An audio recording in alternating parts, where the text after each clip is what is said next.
terlalu belajar atau terlalu masuk ke teknis administratif.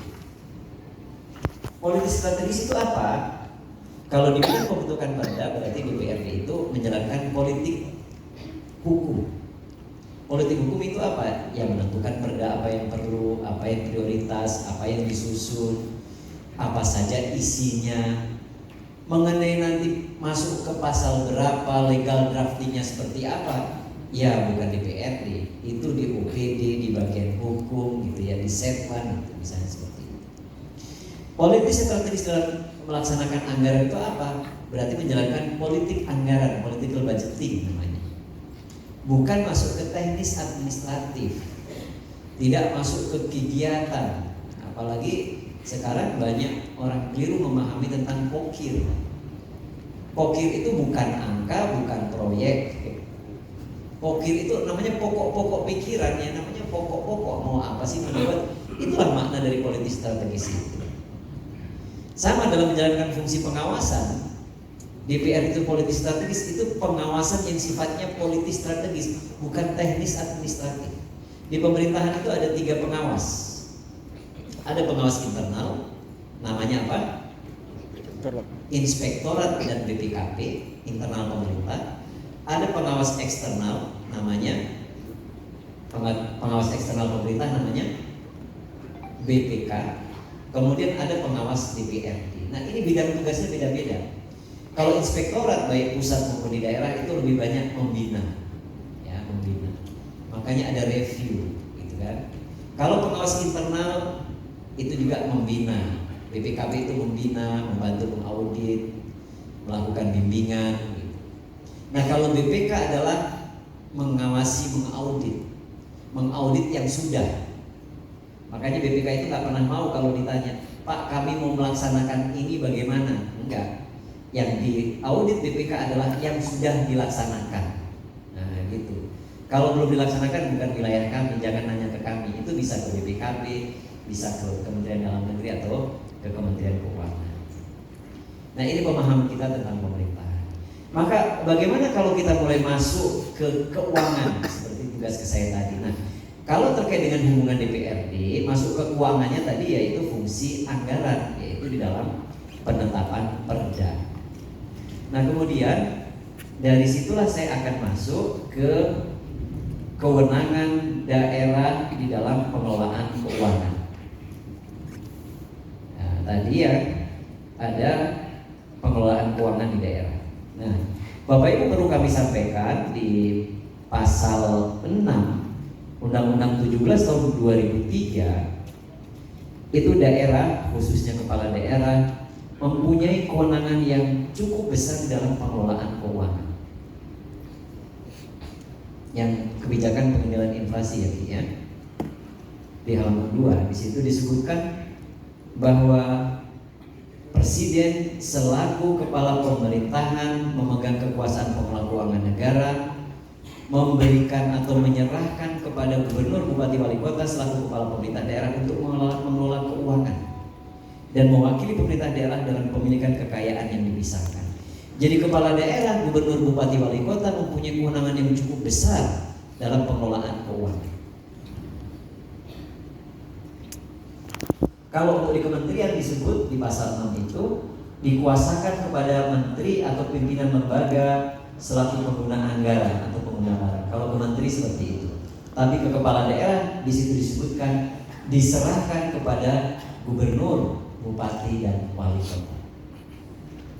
Posisinya begitu.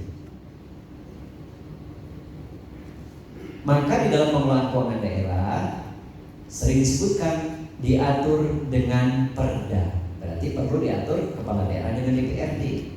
Ada juga disebutkan diatur dengan peraturan kepala daerah. Maka kepala daerah yang akan ngatur. Nah, seperti itu posisinya. Itu di pasal 6 di ayat 2 huruf C. Maka Bapak Ibu, di situ juga disebutkan di dalam dasar kebijakan terkait dengan pengelolaan keuangan daerah di Undang-Undang 17 tahun 2003 di pasal 28 ayat 4 disebutkan ini ruangnya keleluasaannya kepala daerah itu. bahwa kepala daerah dalam keadaan darurat, ya, dalam keadaan darurat, pemerintah daerah dapat melakukan pengeluaran yang belum tersedia anggarannya, yang selanjutnya diusulkan dalam perubahan APBD.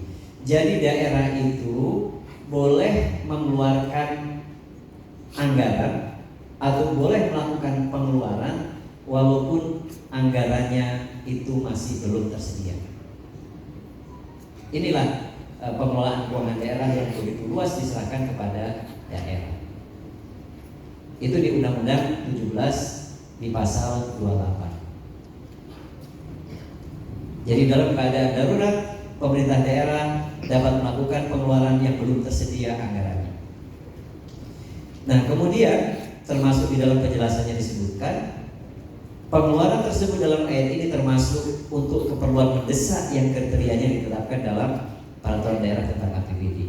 Jadi pemerintah daerah itu boleh melakukan pengeluaran yang belum dianggarkan sebelumnya apabila kriterianya dalam keadaan darurat dan keperluan mendesak. Riki judulnya paparannya kebijakan pengendalian inflasi. Gak ada belum file di situ.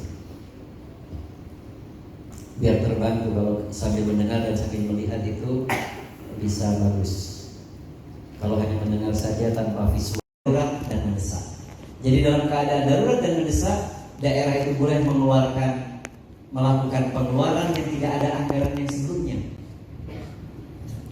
Di mana itu? Nah, itu baru muncul kemudian di pasal 68 di PP 12 tahun 2019. Itulah baru muncul di situ yang disebut dengan belanja tidak terduga. Maka Pak Wali, di belanja tidak terduga ini perlu dianggarkan yang cukup. Karena dari situlah nanti bisa digunakan untuk keperluan-keperluan yang belum dianggarkan sebelumnya. Maka Bapak Ibu kalau sering dengar ini inflasi kok ngambilnya dari BTT, kemarin COVID kok dari BTT, PMK dari BTT. Nah ini Bapak Ibu kan pasti bertanya, ini BTT ini barang apa sih? Karena saya yakin banyak kepala OPD yang tidak begitu paham tentang pengelolaan keuangan. Ini bisa dites nih Pak Wali nih, yang paham tentang keuangan nggak banyak nih. Maka kalau serapan di OPD-nya rendah itu ya wajar karena nggak ngerti kepala OPD-nya Pak. Maka perlu bintek-bintek kegiatan peningkatan kapasitas seperti ini. Coba kalau kepala yang sama. Kenapa? Karena dengan kegiatan seperti ini wawasan bertambah ya. Kemudian pikiran segar ya. Jadi berkunjung ke banyak wilayah itu memperluas wawasan kita. Kalau Bapak Ibu pernah ke Surabaya begini, begitu ngomongin BPSDM, ngomongin Surabaya, pikiran kita luas ya. Kita tahu, oh Surabaya itu seperti itu. Begitu Bapak Ibu pernah ke Aceh, pikiran kita sampai ke Aceh sana. Begitu pernah ke Bandung, pikiran kita sampai ke Bandung sana. Itulah namanya wawasan. Tapi kalau belum pernah, kita seperti otak kita seperti terkungkung gitu. Sama dengan ilmu Bapak Ibu. Ilmu itu kalau kita belajar banyak sekali yang punya kita kuasai, maka ngomong apapun kita bisa. Tapi kalau nggak tahu apa-apa, ya seperti ini, seperti tempurung gitu. Sakit kepala kita mikirin, ini ngomong apa sih? Ngomongin anggaran, saya kok nggak ngerti ya, itu karena nggak belajar. Nah ini penting sekali, ini anggarannya penting. Apalagi Pak Wali pengacara, semua dasarnya adalah ada dasar hukumnya. Nah, tadi saya sudah sampai kepada belanja tidak tetap, yaitu di halaman belanja tidak tetap itu di halaman 5. Nah, di sini disebutkan belanja tidak terduga maksud saya. Belanja tidak terduga merupakan pengeluaran anggaran atas beban APBD untuk keadaan darurat termasuk keperluan mendesak.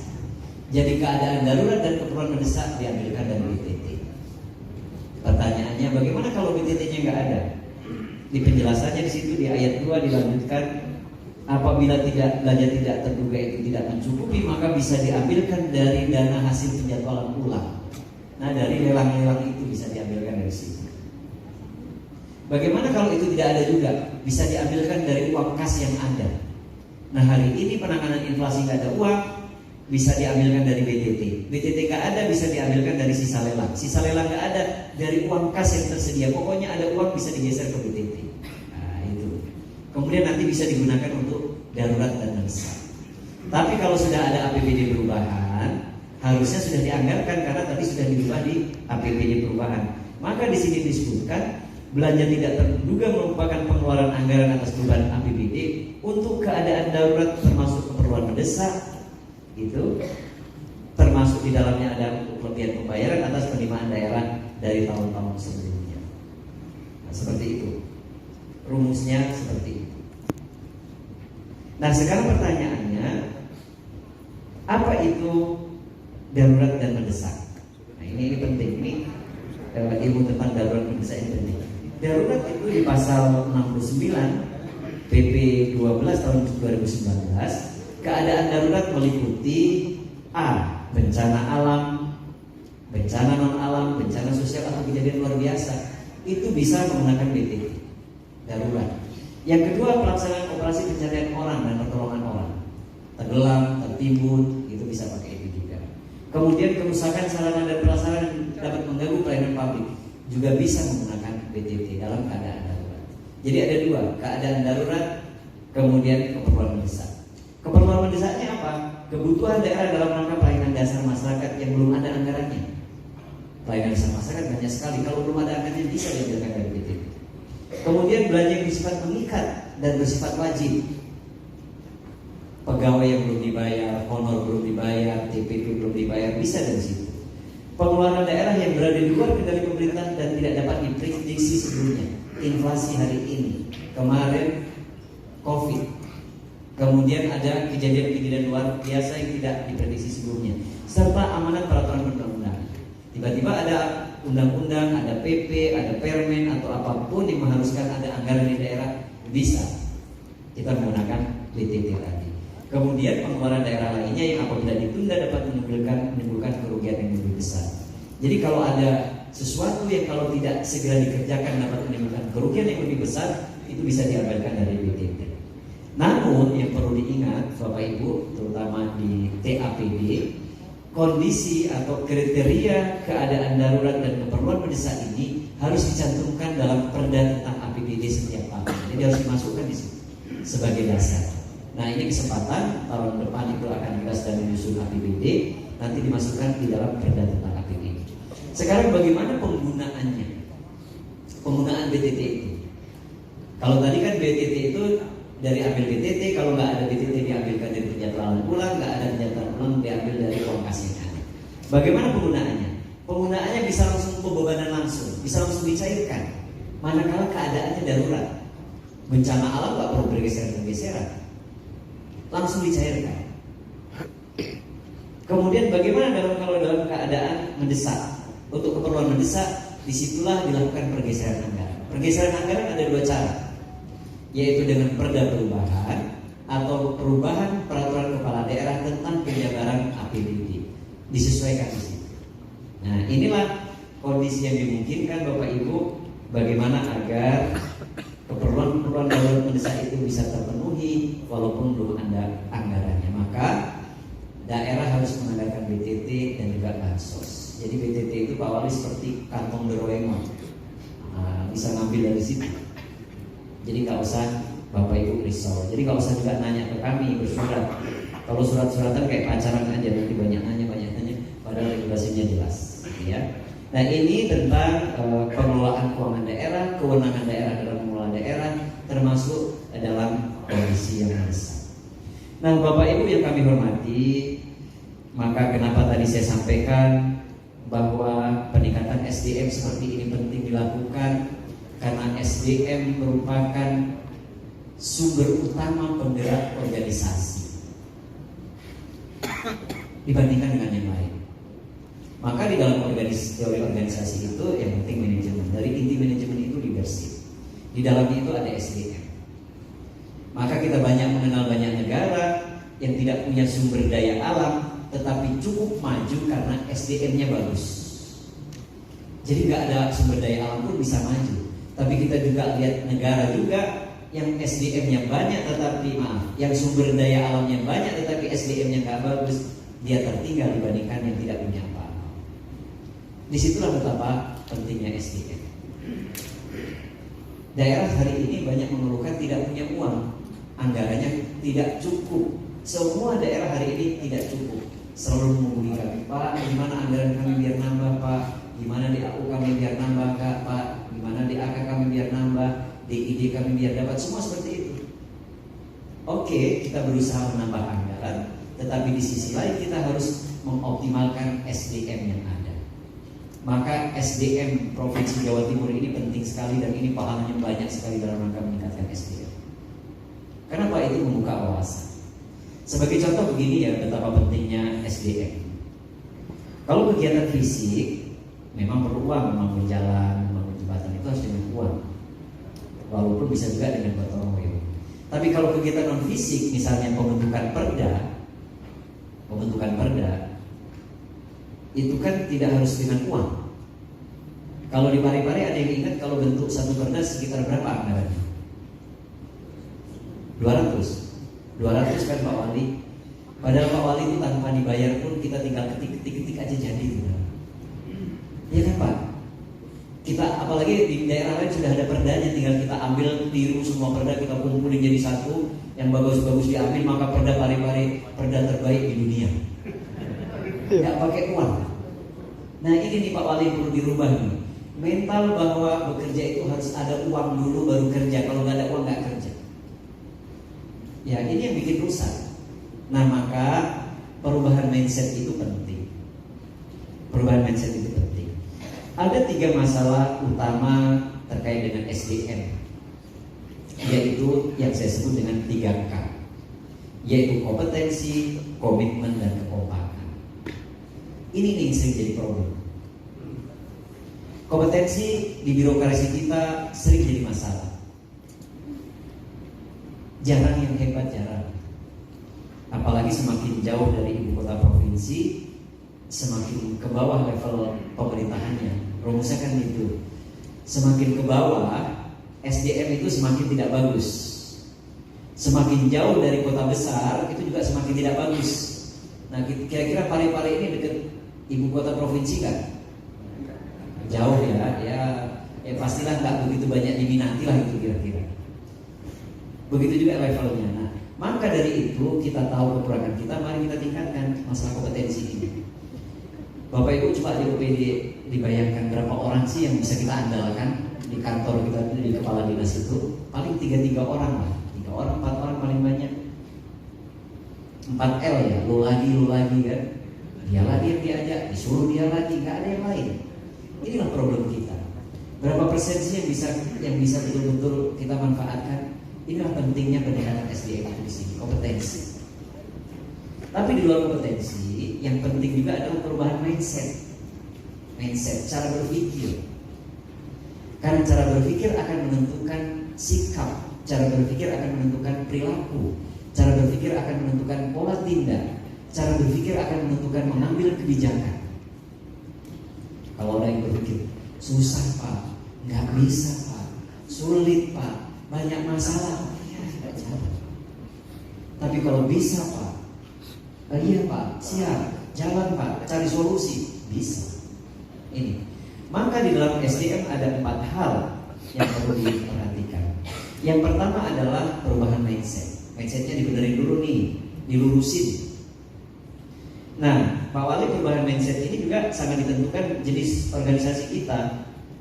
Organisasi kita itu ada 2 jenis di dunia ini umumnya. Ada namanya organisasi publik, ada namanya organisasi privat. Nah, 2 organisasi ini beda orientasinya, beda tujuannya. Organisasi publik itu berorientasi kepada pelayanan, organisasi privat berorientasi kepada keuntungan. Ada dua organisasi privat. Oke. Ini berbeda cara budaya organisasinya. Kalau organisasi privat itu mengejar keuntungan. Karena dia mengejar keuntungan, maka semuanya memiliki energi yang sama. Sama-sama ingin untung. Ya di situ tadi. Di halaman di atasnya tadi.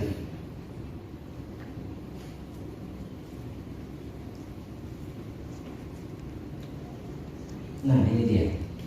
Ada 2 organisasi yang terpisahkan secara umum. Organisasi privat mengejar keuntungan, organisasi publik mengejar pelayanan. Nah, karena mengejar privat, semua energi rasa memilikinya cukup besar. Kenapa? Kalau untung, organisasi bertahan, sehingga dia sejahtera. Kalau organisasi nggak untung, maka bangkrut, kemudian di PHK. Nah, yang jadi problem di pemerintahan ini nggak ada PHK. PNS-nya masih tetap walaupun untung nggak untung. Kemarin waktu COVID, berapa persen yang WFH? 50? 50 ya? 50%. Tetap jalannya. WFH itu apa, Bu? Makna WFH itu? Ya? Bekerja dari rumah ya? Tapi bekerja atau libur? Jadi kalau ditelepon Pak Wali, kemarin berkas ini, mohon maaf Pak, saya sedang WFH. Jadi sebenarnya pare-pare Pak Wali diberhentikan separuh aja, pegawainya ini masih jalan. Separuh nih, dibuang separuh jalan. Karena orang libur beneran itu masih untung ini diangkat handphonenya, biasanya mati nggak bisa dihubungi. Mana ini kok nggak bisa dihubungi? Mohon maaf Pak, dia lagi WFH Pak. Oh, berarti dia libur. Ini perubahan mindset. Nah, karena budaya organisasi privat dengan organisasi publik ini berbeda, maka di organisasi publik rasa memilikinya kecil dia. Cobalah Bapak Ibu renungkan diri Bapak Ibu sendiri, renungkan staf. Banyak kok yang ke kantor itu nggak tahu mikir apa, dia hanya ke kantor saja, duduk-duduk saja di situ. Ke warung dia nenteng plastik, nenteng resek kan, atau nongkrong di warung mana, atau nggak tahu jalan kemana, kunjungan apa. Kalau ditanya kok nggak kerja, nggak ada kerjaan. Mindsetnya PNS kita apa yang namanya kerjaan? Kerjaan itu kalau ditugaskan oleh pimpinan. Kalau tidak ada tugas, dikiranya nggak ada kerja. Padahal kerjaan kita itu banyak, Bapak Ibu kalau mau nyari. Memberesin file, membuat konsep, memberesin mejanya, bersihkan meja, koordinasi, telepon. Nggak ada berhentinya. Saya itu pulang kantor jam 11, jam 12, jam 1 itu nggak berhenti, pekerjaan ada terus. Ini kok tenang-tenang, jam 4 sudah pada pulang. Ini besok lagi datang lagi, nggak ngerti mau ngapain. Ini mindset. Maka mari kita bawa budaya kerja yang ada di swasta itu ke dalam budaya kerja di organisasi publik. Maka Bapak Ibu yang dulu pernah kerja di swasta itu harus tetap dipertahankan nilai-nilai swasta itu. Maka ada reinventing government itu, mewirausahakan birokrasi, membawa nilai-nilai swasta di dalam birokrasi. Nah, ini mindset, cara berpikir. Nah, kalau nggak sering-sering dibawa ke sini, siapa yang mau tahu nih Pak Wali ini sesat semua ini bisa mindsetnya. Itu. Maka ada yang mengatakan siapa diri kita tergantung dari kita. Apa yang kita pikirkan itu yang terjadi. Kalau sulit ya sulit. Kalau nggak bisa ya nggak bisa. Nah, itu tadi.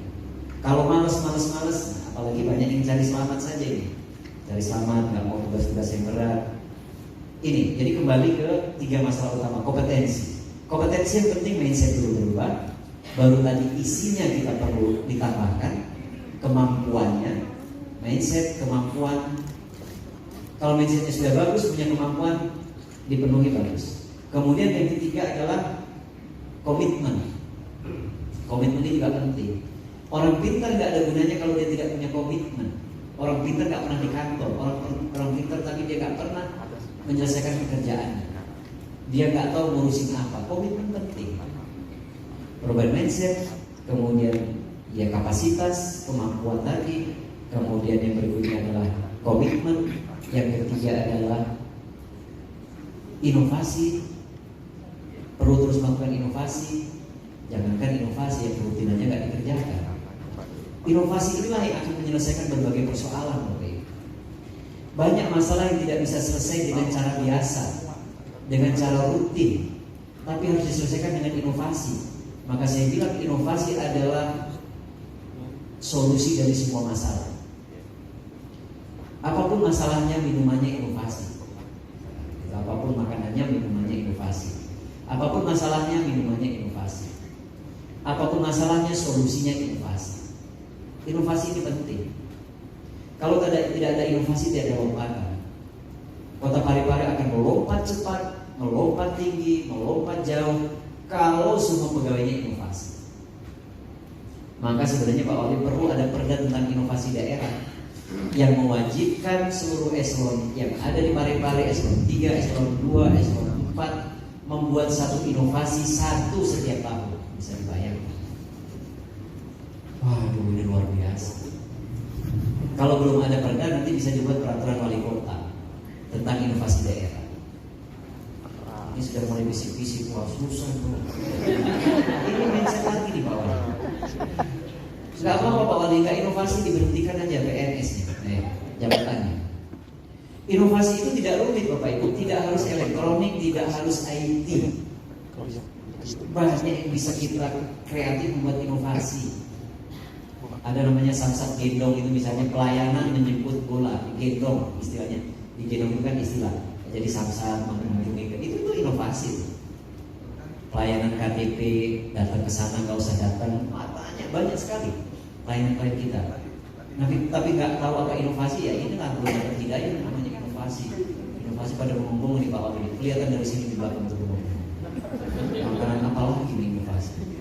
Nah itu jadi perlu ada peraturan kepala daerah atau perda yang mengatur inovasi, yang mewajibkan satu inovasi satu setiap pejabat eselon 4, 3, dan 2. Nah kalau inovasinya bagus, itu ada dapat penghargaan namanya 3 Innovative Government Award. Dapat piala, dapat trofi. Yang dapat piala, dapat trofi, dapat DID, dana insentif daerah. Uangnya dikasih.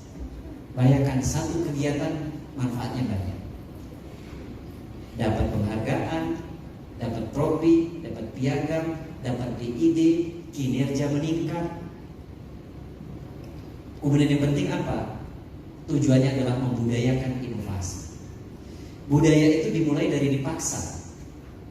Orang disiplin itu dipaksa dulu, maka di sekolah-sekolah kedinasan itu dipaksa. Dihukum kalau nggak disiplin. Kalau sudah dipaksa kemudian menjadi terbiasa. Kalau sudah terbiasa kemudian menjadi budaya, menjadi kebutuhan. Kalau nggak rasanya aneh. Inovasi dipaksa dulu. Maka saya selalu sarankan inovasi itu bisa dijadikan salah satu indikator di dalam penilaian kinerja.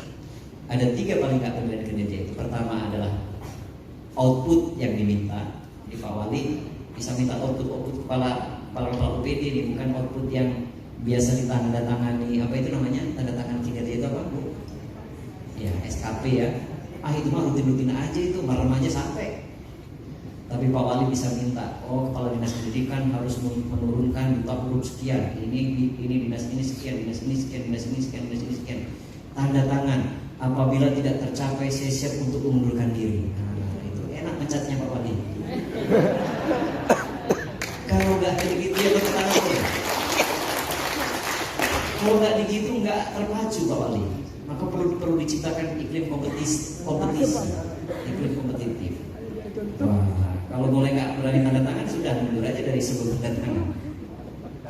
Pertama output, kedua serapan anggaran ya Bu Kepala PKD. Ketiga inovasi, ini bisa. Maka perlu diciptakan iklim kompetitif, perlu ada lomba-lomba inovasi. Ini inovasi di Parepare gabung dengan Bapeda ya. Bapedanya siapa? Pak Kepala Bapeda. Nah, itu Pak. Jadi perlu ada lomba-lomba inovasi. Lomba inovasi antar OPD otomatis akan berlomba-lomba. Lomba inovasi antar kepala sekolah, lomba inovasi antar kepala puskesmas, lomba inovasi antar apa? Tiap bulan silahkan tiap tahun diberikan penghargaan. Saya itu tiap tahun di mana kantor saya selalu ada penghargaan pegawai teladan, penghargaan pegawai terdisiplin, penghargaan banyak. Jadi dapat piagam-piagam itu dipasang di rumah-rumahnya, bisa dibuat CV, itu lumayan.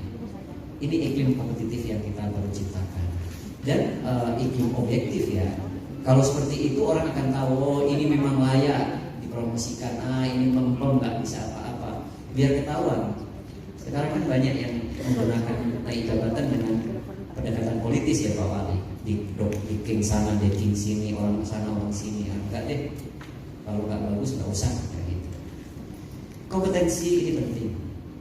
Yang kedua komitmen, yang ketiga kekompakan. Ini problem. Kekompakan itu disitulah sinergi, kolaborasi, koordinasi, komunikasi, silaturahmi, nah di situ. Kompak. Kalau semakin banyak teman, banyak tim, itu banyak yang bisa kita kerjakan.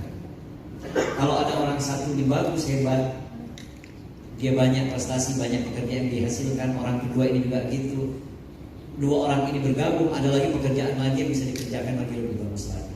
Itulah makna kekompakan dan kebersamaan. Nah, maka penting kekompakan itu penting. Nggak usah saling memecah belah, nggak usah iri dan dengki, nggak usah menghasut, nggak usah. Untuk apa? Capek energi kita.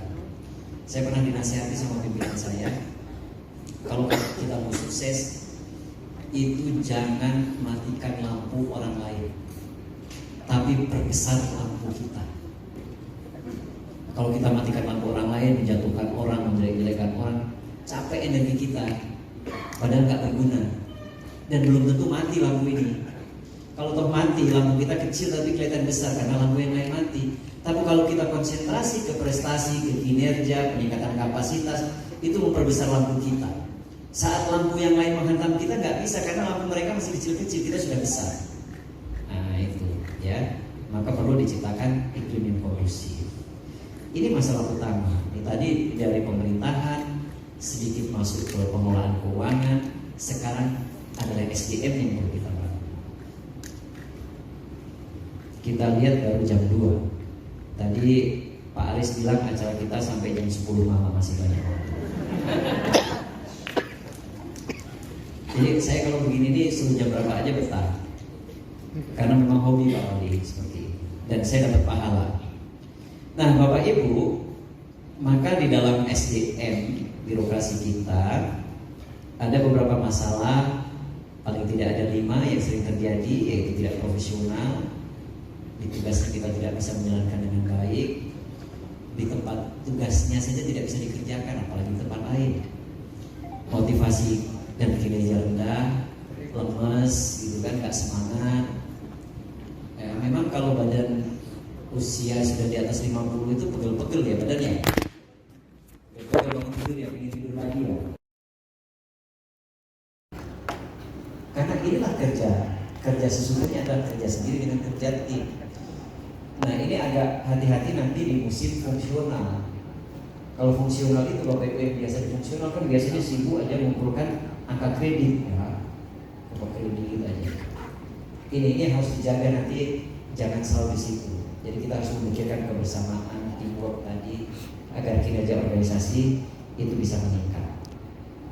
Nah maka agar organisasi bisa meningkat, paling tidak ada 3 hal yang perlu terus-menerus ditingkatkan. Yang pertama adalah masalah kapasitas. Mari kita terus tingkatkan kapasitas kita. Setiap hari kita harus lebih baik dibandingkan yang sebelumnya. Hari ini berubah, hari ini berubah, hari ini berubah. Kita harus seperti itu. Kalau ada pepatah mengatakan, kalau hari ini sama dengan kemarin, kita rugi. Kalau hari ini tidak lebih baik dari kemarin, kita celaka. Kalau hari ini lebih baik dari kemarin, di situ baru kita untung. Nah kita harus banyak berubah setiap hari. Nah seringkali kita, ini juga mindset juga cara memandang.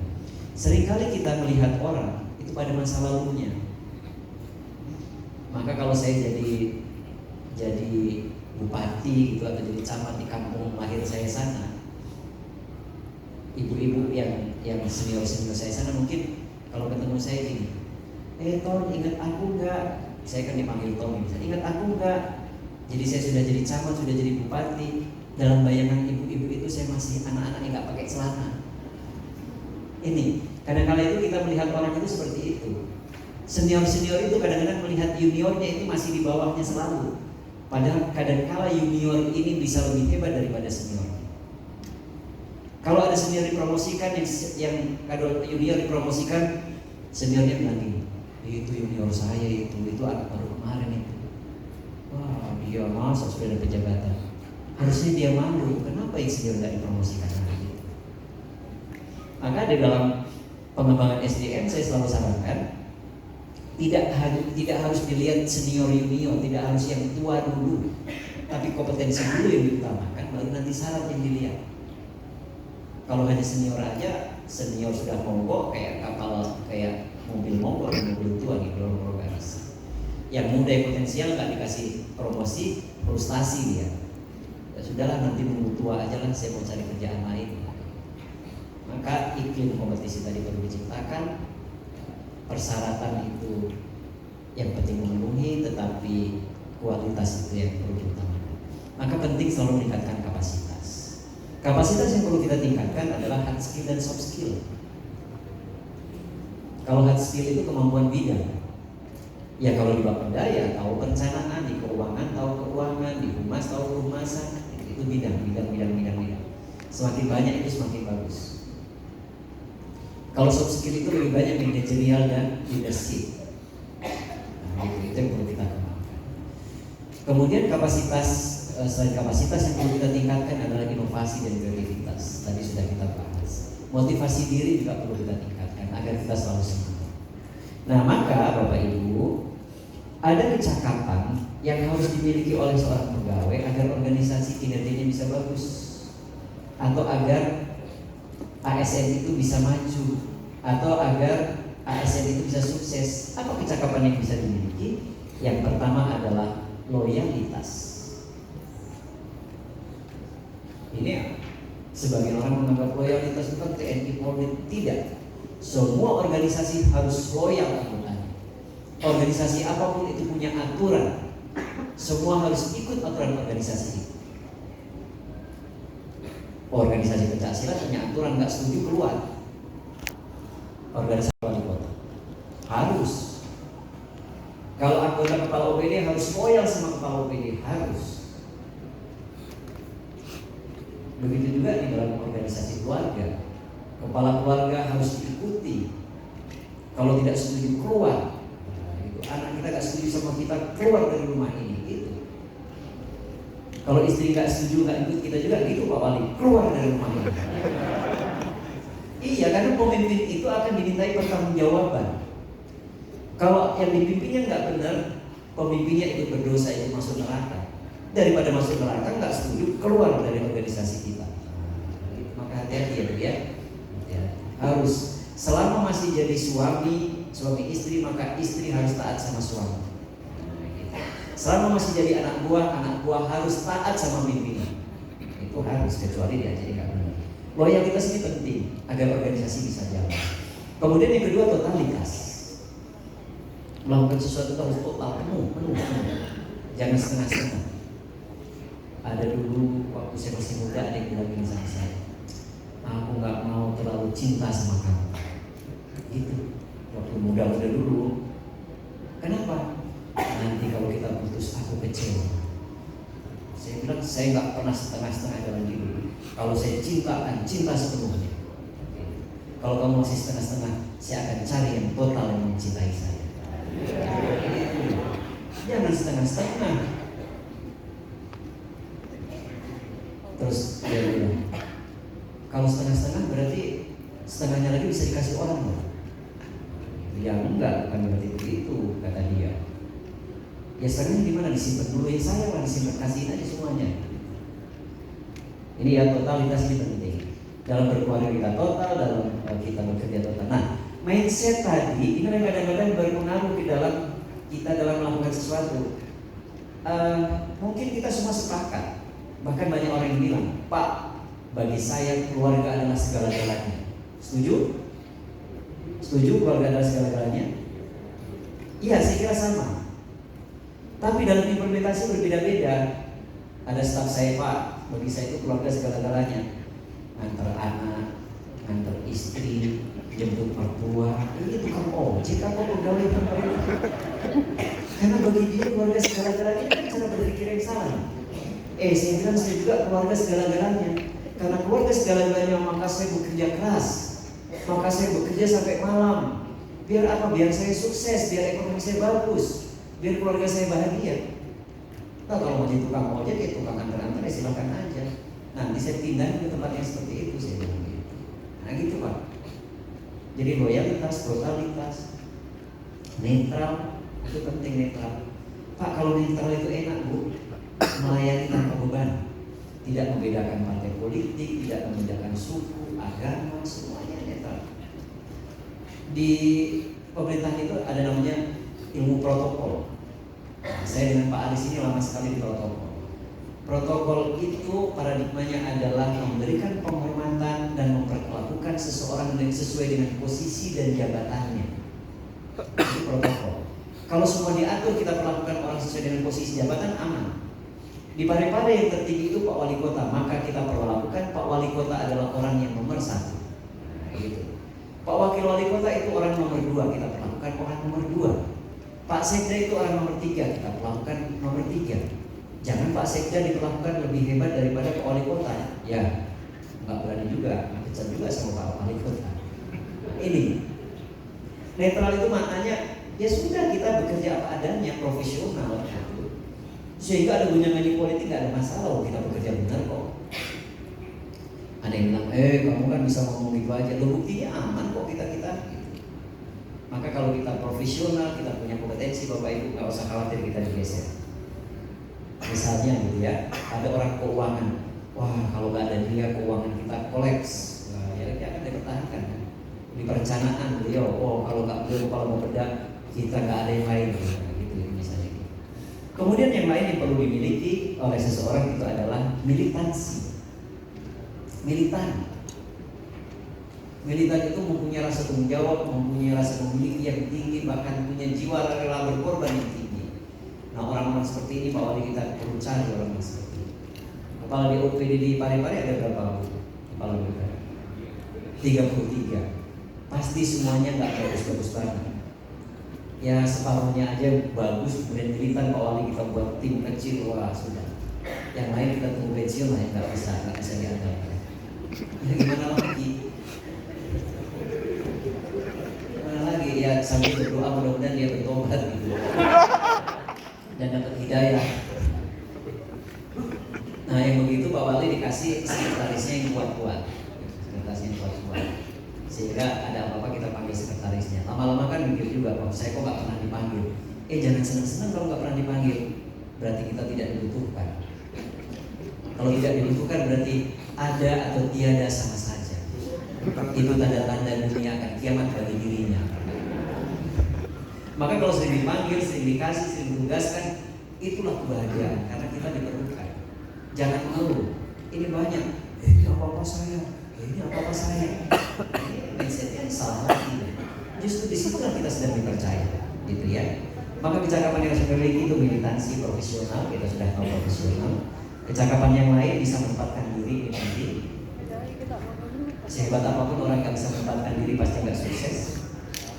Kemudian selain bisa menempatkan diri, antisipatif, bisa memprediksi, memperkirakan apapun yang akan terjadi. Seperti orang main catur itu, satu langkah kita perkirakan 10 langkah berikutnya. Kalau main saya ke sini, dimakan ke sini. Kalau makan ke sini, saya pindah ke sini. Kalau pindah ke sini akan saya geser ke sini. Maka langkah kelima dia akan step. Itu antisipatif. Kita berpikir jauh ke depan. Cepat tanggap, responsif, ini juga penting. Bukan lola, atau lola? Lambat. Ya? Loading lambat. Ya, lola itu loading lambat. Kalau lambat loading itu lalu. Jadi jangan apa? Bapak Ibu kalau intuisi kita jalan, enak kan suami istri. Bapak Ibu punya suami istri pakai kedip-kedip mata aja udah tahu maksudnya. Kalau bapak sudah bilang udah cepat sholat isya, anak-anak suruh cepat tidur, ibu sudah tahu apa yang harus dipersiapkan. Jadi nanti lama-lama nggak usah ngomongnya sudah tahu. Oh oke, ya. Terus ibunya kasih kode, saya lagi nggak sholat, sakit kepala bapaknya. Perasaan baru kemarin.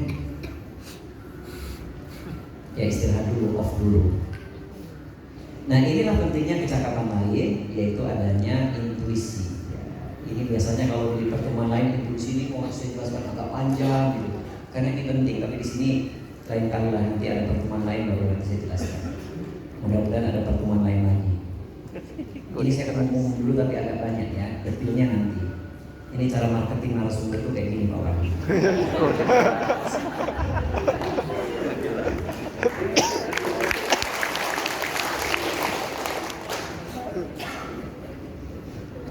Iya, kalau ada kegiatan yang menyenangkan semua orang itu pahalanya besar Pak Wali. Ini peningkatan kapasitas ini semuanya senang nih. Lihat ini kepala-kepala ini cerah semua wajahnya. Senang. Penerbangan senang. Hotel-hotel senang. Pak Aris dan timnya senang. Saya juga senang. Wah, semua senang, ini kegiatan yang menyenangkan semua. Ya, ini pahalanya banyak. Maka perlu dibuat banyak.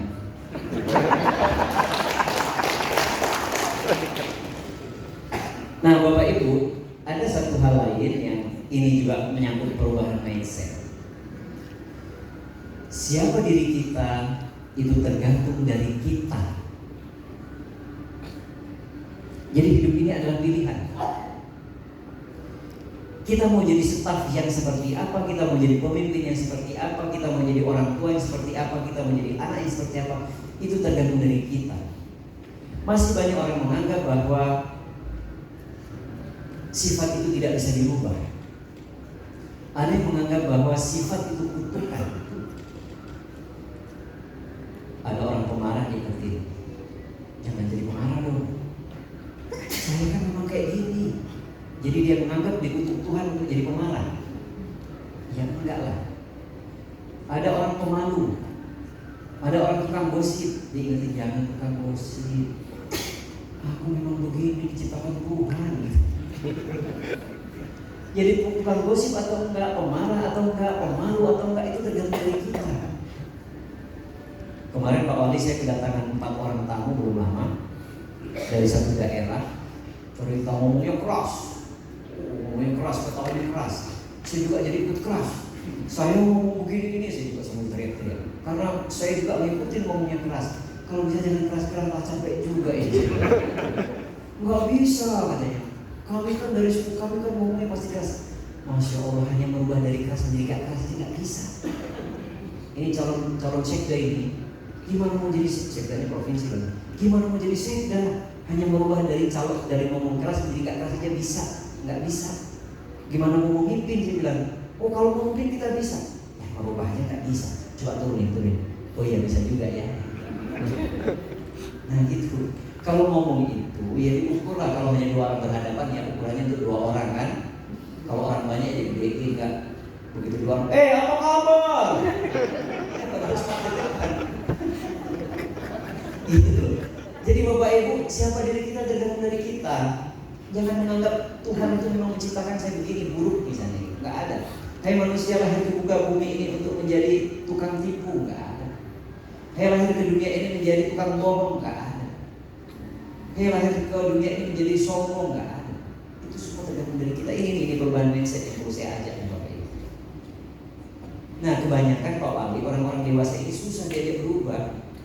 Karena sudah melekat itu, sudah apa istilahnya kalau orang Papua itu kepala batu. Saya sering melakukan survei. Saya ini kan orang Jombang nih Pak Wali, saya orang Jombang. Saya sering melakukan survei. Orang-orang yang menjanda lama atau gadis lama itu biasanya keras kepala.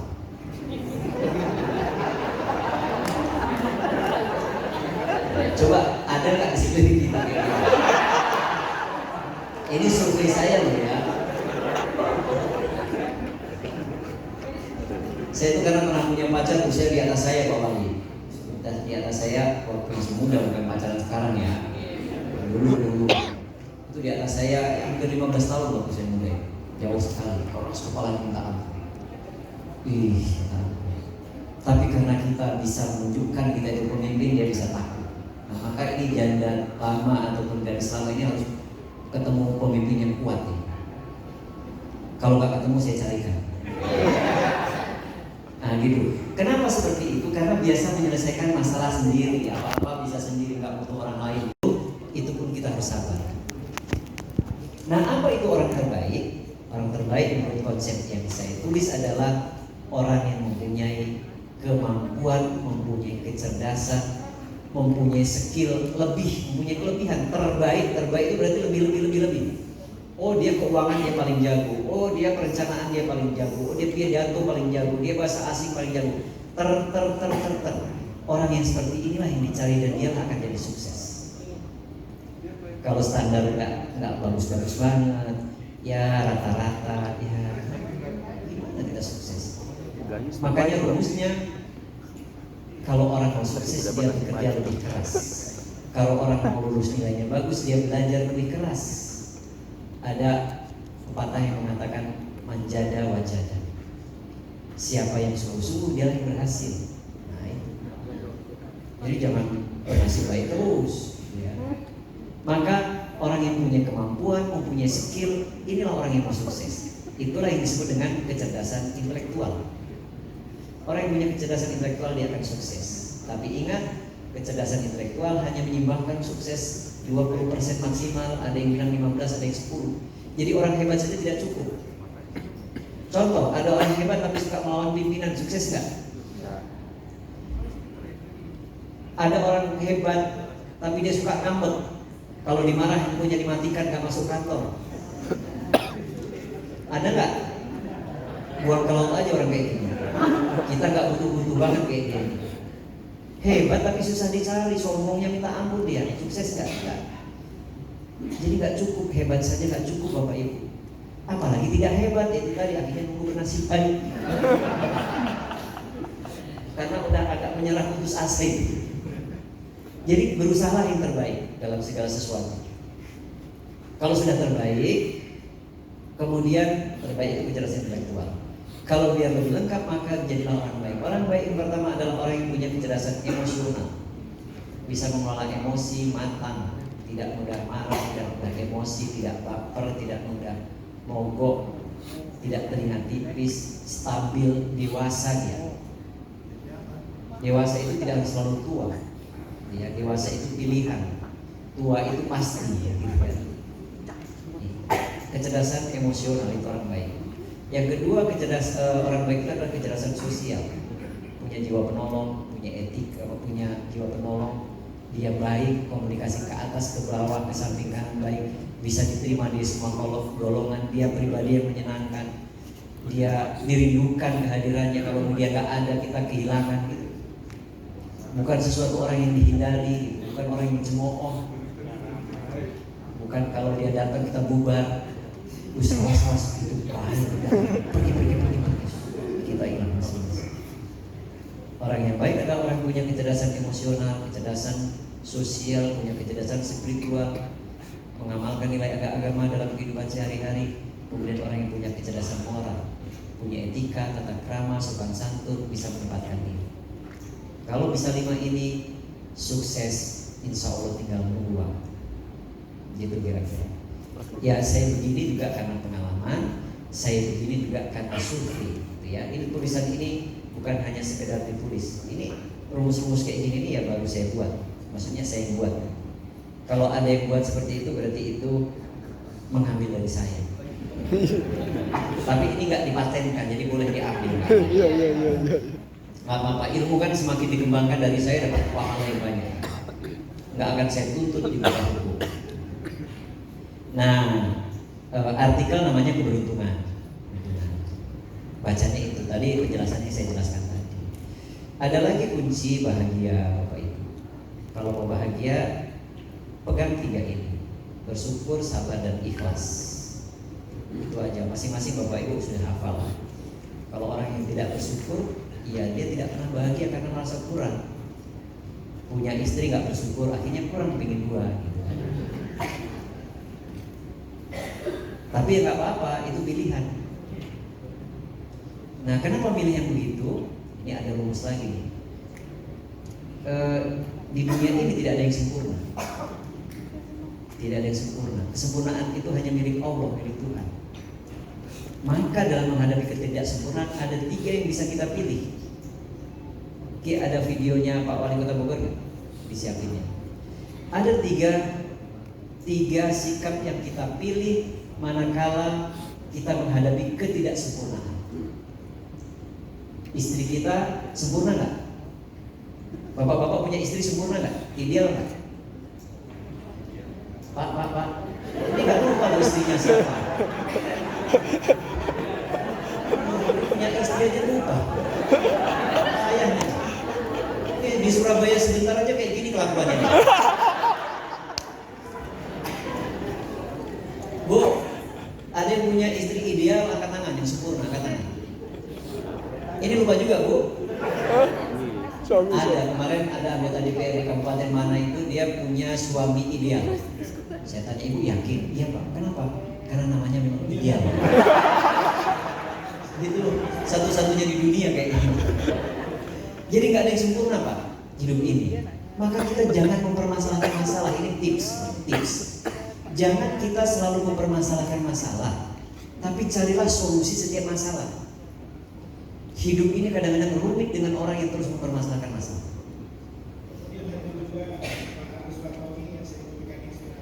Iya, videonya belum muncul. Ini contoh nih. Ini pidatonya Pak Wali Kota Bogor saat hari ulang tahun Apeksi di Bandar Lampung HUT yang ke-22. Videonya bisa muncul ya? Atau hanya suara? Oh ya ini. Ini bukan karena saya bayar Bu, ini enggak. Ini makanya agak jelek karena ini ditangkap oleh istilahnya bukan yang profesional itu, amatir. Nah, di videokan oleh orang amatir. Ya, dari awal. Kemudian hadir juga Pak Agus Fatoni yang saya memberikan inspirasi bagi kami para kepala daerah untuk menata keuangan daerah, dan banyak tips-tips yang menarik dari Pak Agus Fatoni. Saya sarankan teman-teman kepala daerah untuk rajin-rajin mengundang Pak Agus Fatoni.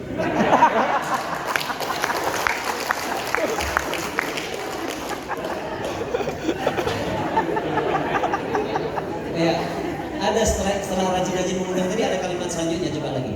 Setelah rajin-rajin mengundang. Kemudian juga Pak Agus Fatoni yang saya memberikan inspirasi bagi kami para kepala daerah untuk menata keuangan daerah, dan banyak tips-tips yang menarik dari Pak Agus Fatoni. Saya sarankan teman-teman kepala daerah untuk rajin-rajin mengundang Pak Agus Fatoni. Banyak trik-trik menarik dari beliau. Itu. Kemudian Saya ingin apa sampaikan, hidup ini ada tips, ada trik. Harus itu yang kita pikirkan. Jangan mempermasalahkan masalah. Kalau ibu-ibu misalnya ada anak bawa gelas mahal, jatuh anak kita kemudian pecah gelas itu, apa yang ibu lakukan? Bu, apa yang ibu lakukan? Marah kan? Gimana sih bawa gelas mahal-mahal jatuh? Dah. Nanti sore ngomong, coba kalau gelas kita masih ada, kita punya mahal-mahal. Besoknya ngomong lagi, kita nggak punya gelas lagi. Nah, minggu depan lagi ngomong lagi, kita sekarang, ya ini mempermasalahkan masalah. Sudahlah selesai, gelas jatuh. Tapi dengan gelas jatuh, apa yang harus kita lakukan? Itu yang perlu kita pikirkan. Nggak usah membahas jatuhnya terus. Apakah kita beresin, apakah kita beli lagi, atau karena nggak uang kita beli imitasinya aja gitu kan. Kalau nggak punya uang kita beli fotonya aja gitu kan, atau apa? Kita cari solusi, jangan mempermasalahkan masalah. Nah, hidup ini tidak ada yang sempurna, tidak ada yang ideal. Yang sempurna itu hanya milik Tuhan. Maka menghadapi ketidaksempurnaan itu harus ada trik dan tips bagaimana kita menghadapinya. Ada 3. Saya itu Pak Wali kebetulan di PDN saya angkatan 3. Ini banyak rumus-rumus yang 3 ini. 3. Nah, bagaimana menghadapi ketidaksempurnaan itu? Suami istri tidak sempurna, pekerjaan tidak sempurna kan? Yang pertama agar kita bisa bahagia menghadapi ketidaksempurnaan itu adalah bersyukur dan menerima apa adanya. Bahagia kita. Ya sudahlah, saya dapat istri kayak gini, lumayan dapat masih ya gitu. Jangan mempermasalahkan masalah, aduh istriku parah gitu, jangan. Punya suami ya sudah, dapat suami walaupun joroknya minta ampun, malasnya minta ampun, tapi masih lumayan dibandingkan yang taman kita itu gak punya suami ya. Kan enak kalau bersyukur menerima apa adanya, bahagia gitu.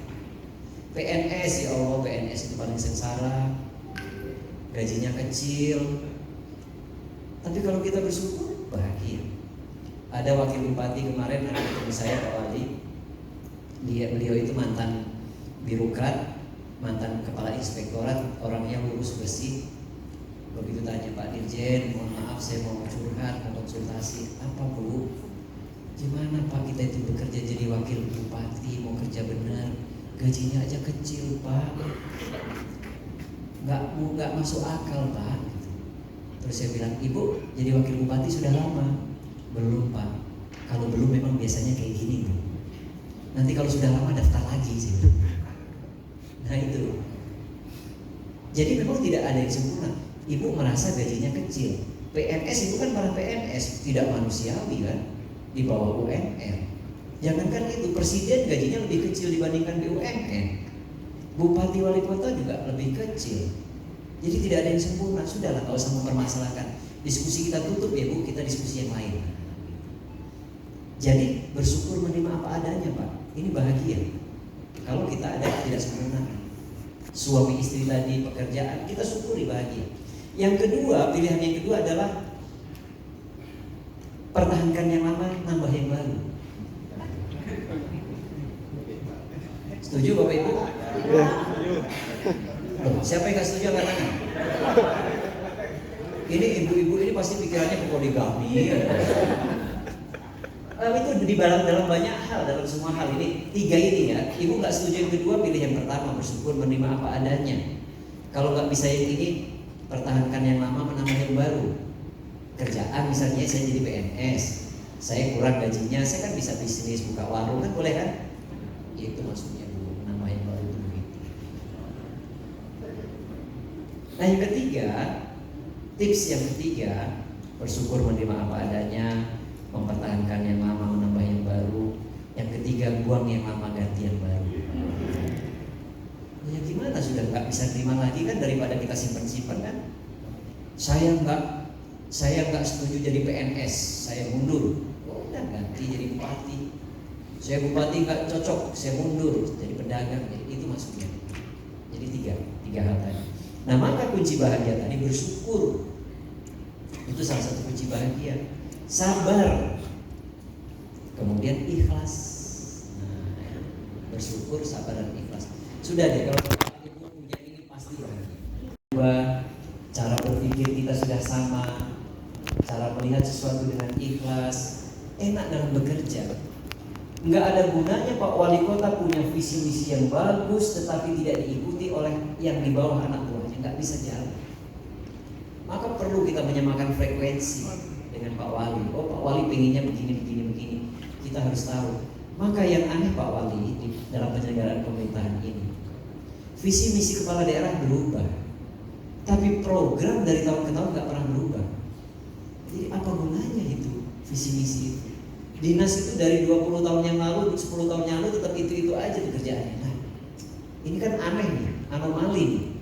Katanya membuat program kegiatan sesuaikan dengan RPJM. RPJM itu dari visi misi kepala daerah. Visi misinya berubah-ubah, tapi yang di sini enggak. Inilah Bapak Ibu harus mulai kritis dalam melihat suatu persoalan. Harusnya eselon 2 itu punya ide gagasan yang cemerlang, membuat program dan kegiatan yang itulah akan mendukung visi misi wali kota. Seperti itu. Nah ini mari kita memperbaiki ya dalam segala hal. Pak Kepala Bapeda, program kegiatan itu kan dibuat oleh dari OPD ya. OPD itu siapa yang mengerjakan? Pak Wali ngetik itu staf. Kadang-kadang tenaga lepas ya, Bu ya. Kemudian diparap eselon 4. Diparap. Kemudian ada yang ditelepon, tolong parapkan saja, bayangin. Baca aja enggak. Nih, program itu enggak dibaca, itulah yang dikumpul oleh Bapeda menjadi programnya Kota Parepare. Kebanyakan kan begitu ya kalau di tempat lain. Kalau di Parepare kayaknya sih benar apa enggak ya? Enggak ya, benar enggak. Ini yang banyak seperti itu. Nah inilah mindset itu yang harus kita buka. Marilah kita lakukan yang terbaik di bidang apapun. Karena kalau yang terbaik itu semuanya akan membuat kita puas. Kalau kita puas membuat kita bahagia. Kalau membuat kita bahagia membuat kita awet muda. Nah ada lagi yang perlu saya sampaikan Bapak Ibu. Ini untuk membuat kita agar kita selalu tawadu, harus selalu istiqomah, berpasrah diri, tapi tetap semangat. Semua akan berakhir. Semua akan berakhir. Tidak ada yang kekal. Apapun yang ada di muka bumi ini akan selesai pada waktunya. Jabatan akan selesai, yang ada periodenya akan selesai pada periodenya. Bupati, gubernur, wali kota, kita yang ada periodenya kapan saja bisa diberhentikan. Yang bahagia akan berakhir, yang susah juga akan berakhir. Semua akan berakhir. Kita tidak pernah tahu kapan usia kita akan selesai, tapi pasti akan selesai. Bapak itu kan nggak pernah tahu kan besok itu masih hidup atau enggak. Ada yang yakin besok masih hidup? Enggak kan? Maka mari kita lakukan setiap detik, setiap waktu kita lakukan kebaikan dan kebajikan agar kita tidak menyesal. Lakukan kebaikan karena semua akan berakhir, semua tanpa terkecuali. Pertemuan kita berakhir, materi kita berakhir. Maaf kalau ada yang kurang berkenan. Terima kasih. Wassalamualaikum warahmatullahi wabarakatuh.